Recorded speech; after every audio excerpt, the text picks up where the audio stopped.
परित्राणाय साधूनां विनाशाय च दुष्कृता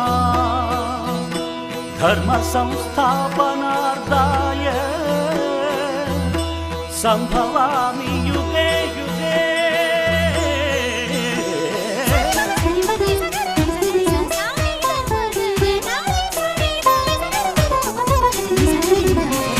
உலகினில் மனிதன் வாழும் வரை ஒவ்வொரு நாளும் தர்மயுத்தம் சுற்றிடும் பூமி ஓயும் வரை ஓய்வின்றி நடந்திடும் தர்மயுத்தம்.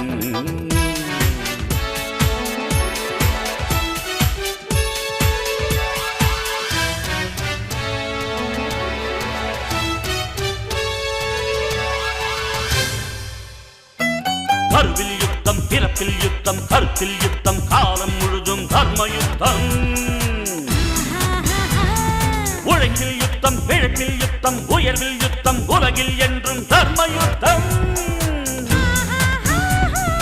ஒரு துளி மழையில் கடலின் தொடக்கம், ஒரு பெண் நினைத்தால் எதுவும் நடக்கும் தர்மயுத்தம். ஆணை பெற்று எடுத்தாய் பெண்ணே, ஆதிசக்தி நீதான் பெண்ணே, தர்மயுத்தம். பஞ்சை போன்ற நெஞ்சிக்குள்ளே தீ எதற்கடா, கையில் ஏந்த பூக்கள் உண்டு கத்தி எதற்கடா, ரத்தம் சிந்தும் யுத்தம் இங்கே தேவையில்லையடா, நித்தம் ஜெயிக்கும் வாழ்க்கை மட்டும் நமக்கு வேண்டுமடா.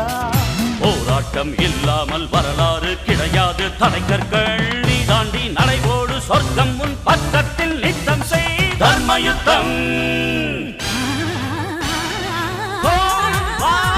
It's a battle of war, man to man, daily ego war, cold war, it's a slow poison, country to country, it happens often. ஒரு முறை உலகில் உந்தன் பிறப்பு, உனக்குள் இங்கே அச்சமெதற்கு, வீரம் வேண்டும்.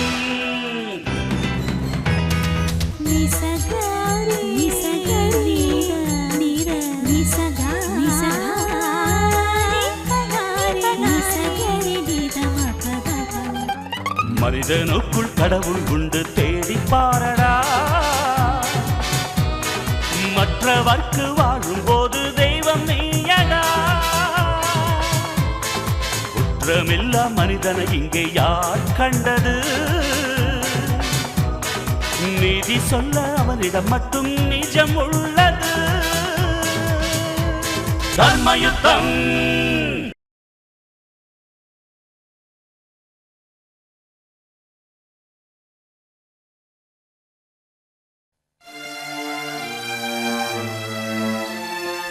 என்ன சார்? ஒன்றும் இல்லை, என் தங்கச்சி மஞ்சுவுக்கு திதி கொடுக்கணும்னு சொல்லியிருந்தேன்.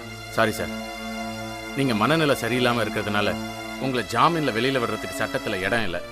தகுந்த பாதுகாப்போட சிகிச்சை கொடுத்து குணப்படுத்தணும்னு கோர்ட்டு உத்தரவு போட்டிருக்கு. சார், நாளைக்கு என் தங்கச்சிக்கு திதி. நான் அவசியம் அவளுக்கு பிண்டை வச்சு எள்ளும் தண்ணியும் இறைச்சி தர்ப்பணம் கொடுத்தே ஆகணும். நீங்கள் ஒரு கிறிஸ்டியன், உங்களுக்கு இந்துக்களோட சம்பிரதாயத்து மேலே நம்பிக்கை இருக்கான்னு எனக்கு தெரியல. இறந்து போன ஆத்மா பசி தாக்கத்தோட அலையும் சார். அந்த ஆத்மாவுக்கு பிண்டம் வச்சு தர்ப்பணம் கொடுத்தாதான் அதோட பசிதாகம் தீர்ந்து சூட்சும தேகம் எடுத்து சொர்க்கத்துக்கு போகும் அப்படின்ற ஒரு ஐதீகம் இருக்கு. எத்தனையோ நாள் பெத்த தாய் மாதிரி இருந்து எனக்கு சோறு போட்ட என் தங்கச்சிக்கு திதி தர்ப்பணம் கொடுத்து அவளோட ஆத்மாவோட பசிதாகத்தை தீர்க்க வேண்டியது என்னோட கடமை. அந்த கடமையை செய்யாம நான் உயிரோட இருந்து பிரயோஜனமே இல்லை. உங்க வேதனை எனக்கு புரியுது சார். நாளைக்கு நீங்க நினைச்ச மாதிரியே உங்க தங்கச்சிக்கு திதி தர்ப்பணம் கொடுக்குறீங்க. எப்படி சார்? நாளை காலையில செல் ஓபன் பண்ணி கைதிகள் வெளியில வந்ததும் நான் உங்களை ஜெயில இருந்து வெளியில அனுப்புறேன். நீங்க மன நிறைவா உங்க தங்கச்சிக்கு செய்ய வேண்டிய திதி தர்ப்பணத்தை செஞ்சுட்டு வாங்க. சார் சார், நான் முதல்ல மனுஷன், அப்புறம் தான் ஜெயிலர். வாங்க சார். Thank you sir.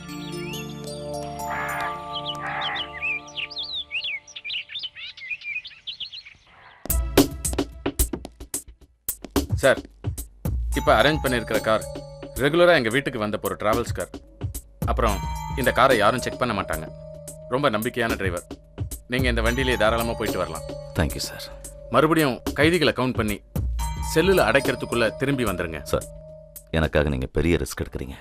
ஒரு சின்ன தவறு நடந்தா கூட உங்க வேலையே போயிடும். என் மக டேசிக்கு ஒரு பெரிய மறுவாழ்க்கை கொடுத்தவர் சார் நீங்க. அதுக்கு கைமாறா நான் இந்த உதவி கூட செய்யலனா எப்படி சார்? இந்த உதவியாவது செய்ய முடிஞ்சதேன்னு நான் ரொம்ப சந்தோஷப்படுறேன் சார். அதில் உங்க கடமையை மீறி சார், கடமையை மதிச்சு நன்றி கட்டவனா இருக்கிறத விட கடமையை மறந்து நன்றி உள்ளவனா இருக்கிறதையே நான் விரும்புறேன். Thank you sir. It's okay.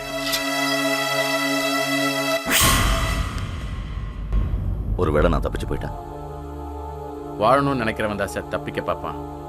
சாகணும்னு நினைக்கிறவன் நிச்சயமா தப்பிக்க ஆசைப்பட மாட்டான். அதையும் மீறி நீங்க தப்பிச்சு போனா அதை நினைச்சு சந்தோஷப்படுற முதல் ஆள் நான் தான் சார். அப்புறம் டிரைவர் கிட்ட எல்லா ஏற்பாடும் பண்ண சொல்லியிருக்கேன். இந்த மொபைலை வச்சுக்கோங்க. ஏதாவது ப்ராப்ளம்னா இமிடியேட்டா என்னை காண்டாக்ட் பண்ணுங்க. போயிட்டு வாங்க. நான் வரேன். ம்.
பார்த்து போங்க சார். தேங்க்யூ.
ஏய் நில்றா.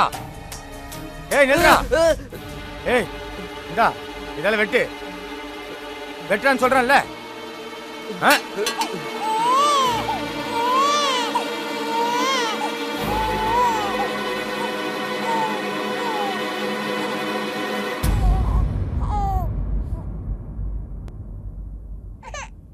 ஏய் அனாதையா இருக்கிற இந்த குழந்தைய இனிமே நீ தாண்டா வளர்க்கணும்.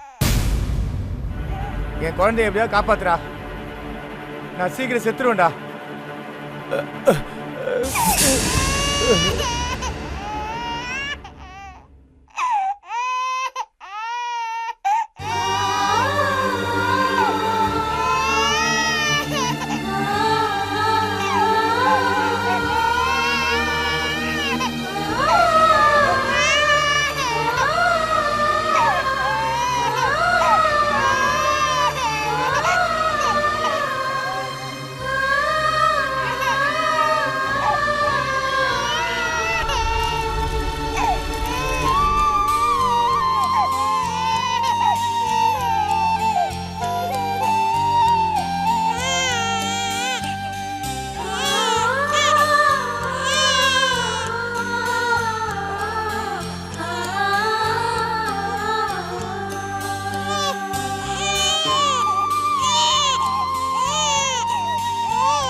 ஏண்டா நீயே ஒரு அனாதை, நீ ஒரு அனாதை குழந்தைய தூக்கிட்டு வந்திருக்கியா?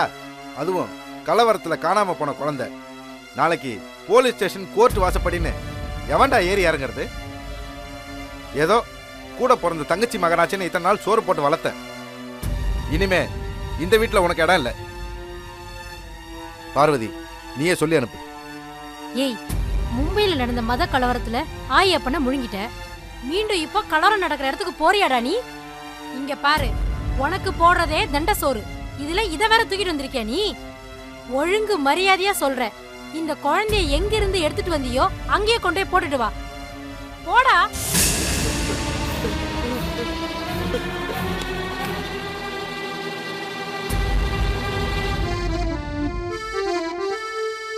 ஆறுமுகனே வேலையா, நிலமயிலேறி வறுமையா. ஆறுமுகனே வேலையா, நிலமயிலேறி வறுமையா. எங்குலம் காத்தவரே முருகையா, எங்குலம் காத்தவரே முருகையா. ஆணவம் அகற்றிடவே வறுமையா, நீலமயிலேறி வறுமையா. ஐயா, நீலமயிலேறி வறுமையா. மாமா, என்ன சந்துரு? அது வந்து மாமா, என்ன நடந்துச்சு சொல்லுப்பா. யார் இந்த குழந்தை?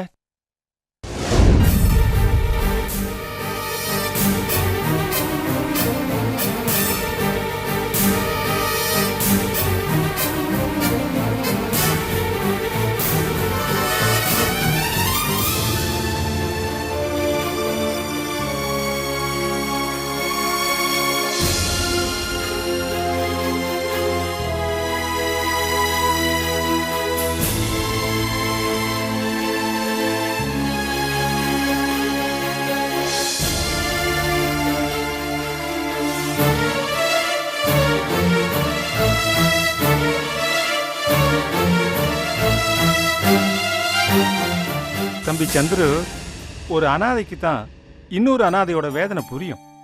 மத கலவரத்துல உங்க அப்பா அம்மா உன்னை விட்டுட்டு செத்து போயிட்டாங்க. நீ அனாதை ஆயிட்ட.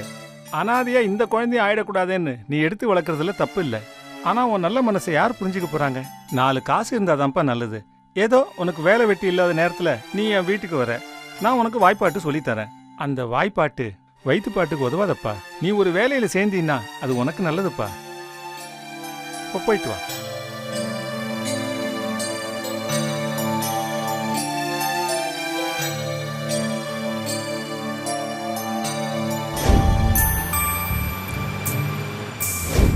பாண்டிச்சி மயிலே தேரோடும் வீதியிலே மான் போல வந்தவனை யார் அடித்தாரோ யார் அடித்தாரோ தென் பாண்டி சீமையிலே தேரோடும் வீதியிலே மான் போல வந்தவனை யார் அடித்தாரோ चलो तुम தென் பாண்டி சீமையிலே தேரோடும் வீதியிலே மான் போல வந்தவனே யார் அடிச்சாரோ செல்லக்குட்டி அடிச்சாரோ चलो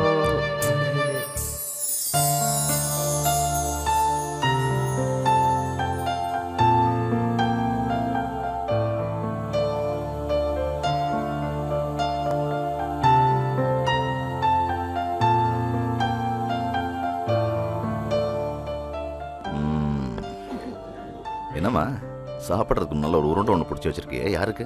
நீங்களே சொல்லுங்க. நம்ம முன்னோர்களுக்கா இல்ல ஈயரம்புக்கா சாமிக்கா? அது இல்ல. யாருக்கு? உங்களுக்கு தானா? எனக்கா? ஆமாண்ணா.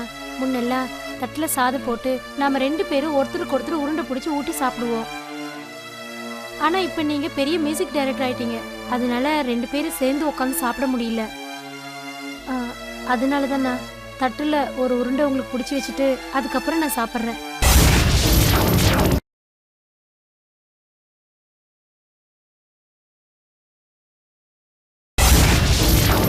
தட்டுல ஒரு உருண்டை உங்களுக்கு பிடிச்சி வச்சுட்டு அதுக்கப்புறம் நான் சாப்பிட்றேன்.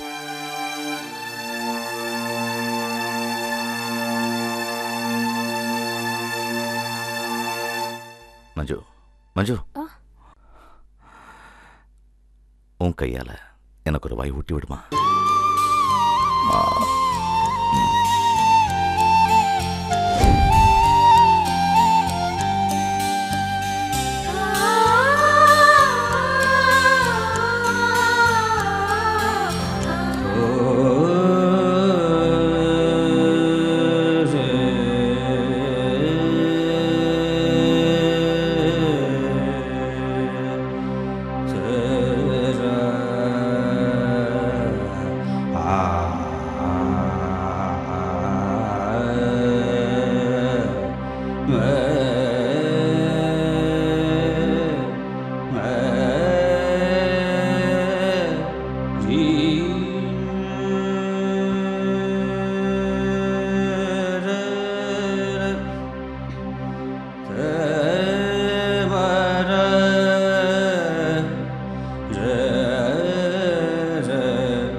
சார், பசங்க வண்டி நம்பரை மிஸ் பண்ணிட்டாங்க. நான் வேலையை முடிச்சிடறேன். நீங்க வண்டி நம்பர் கொஞ்சம் சொல்றீங்களா?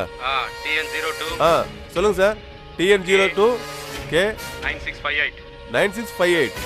Okay sir. சீக்கிரம் வேலையை முடிக்கணும். நான் முடிச்சிடறேன் சார். Okay sir. டேய், வண்டி வர டைம் ஆயிடுச்சு. எல்லாரும் வண்டியில இருங்க. சீக்கிரம். ஏறா வண்டியில ஏறுங்கடா.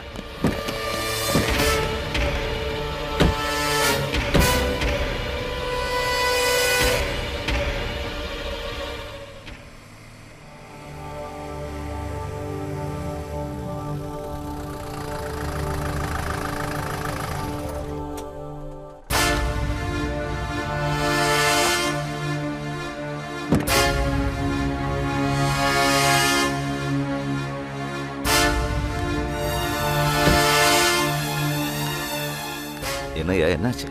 இன்ஜின் ஆயில் எல்லாம் கரெக்டா இருக்கு சார். இன்ஜின் சீஸ் ஆயிடுச்சு. இன்ஜின் சீஸ் ஆயிடுச்சா? என்னப்பா சொல்ற? ஆமா சார், எல்லாம் கரெக்டா இருக்கு.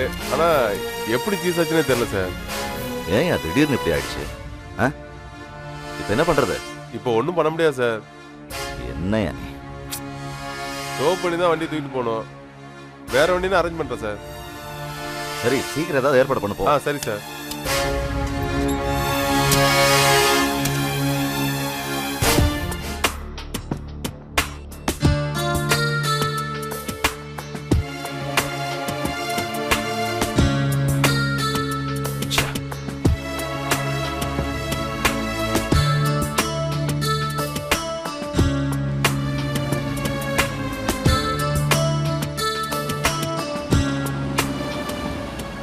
Please stop stop. கொஞ்சம் லிஃப்ட் கொடுக்க முடியுமா? சரி உட்காருங்க சார். ஆ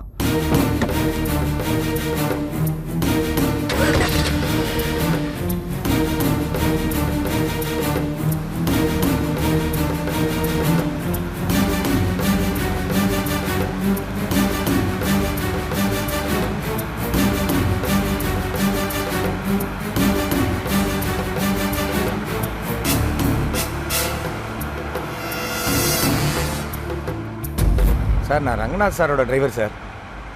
ஓஹோ, நல்லதா போச்சு. சார் நீங்கள் ஜெயிலில் இல்லை சார் இருந்தீங்க? ஆ உங்களை ரிலீஸ் பண்ணிட்டாங்களா? எங்கே போறீங்க சார்? இப்போ ஜெயிலுக்கு தான் போயிட்டு கொஞ்சம் சீக்கிரம் போப்பா. சரிங்க சார்.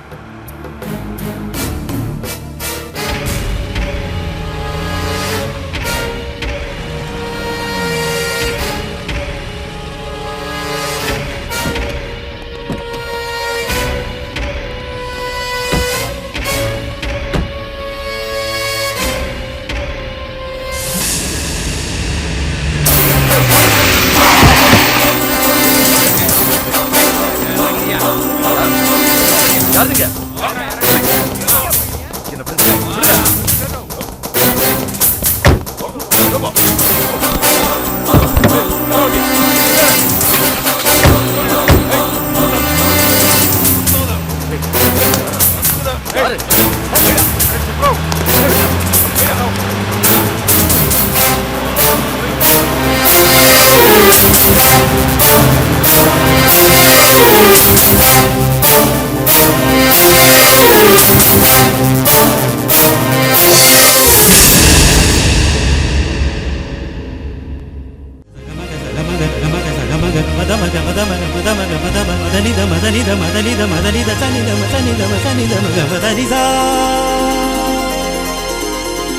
வானத்தில் இருந்து பூமிக்கு வந்தது காலம், வசந்த காலம்.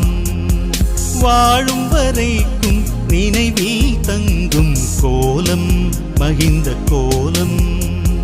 காற்றினில் கலந்து உலகினை ஆளும் கானம், எனது கானம். உறவினில் இணைந்து உலகம் செழிக்கும் பாட்டு, சந்தோஷ பாட்டு. உயிராய் உணர்வாய் இசையாய் சனிதம என்னுள் உறைந்து வாழும் இசைத்திட வானத்தில் இருந்து பூமிக்கு வந்தது காலம், வசந்த காலம்.